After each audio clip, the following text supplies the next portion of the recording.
তাদের দেশে থেকে বাংলাদেশের বিরুদ্ধে বিভিন্ন ষড়যন্ত্র করছে। তাদের বিভিন্ন ধরনের এলিমেন্ট আমরা বাংলাদেশেও দেখতে পাচ্ছি। আপনারা খেয়াল করবেন, এখনো কিন্তু অনেকে সক্রিয়।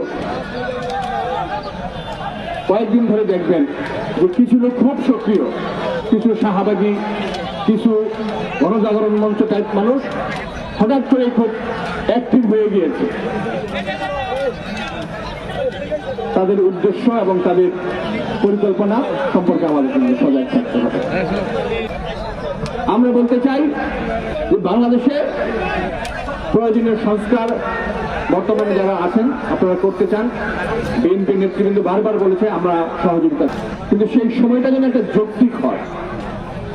আর সংস্কার একটি চলমান প্রক্রিয়া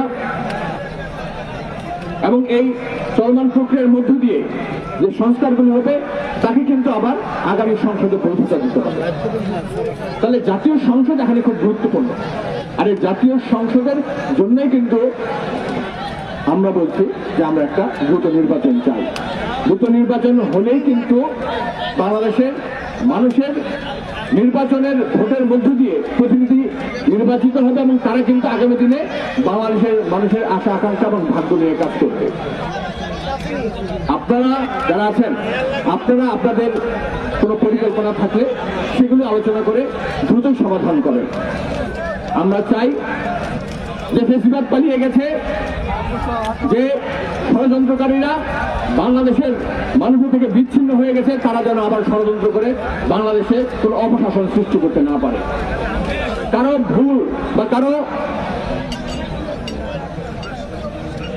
অপরিণামদর্শী সিদ্ধান্তের কারণে যেন আবার এই পালিয়ে যাওয়া ফেসিবাদ বাংলাদেশে জেঁকে বসতে না পারে, সে ব্যাপারে কিন্তু আমাদের সচেতন থাকা অত্যন্ত জরুরি।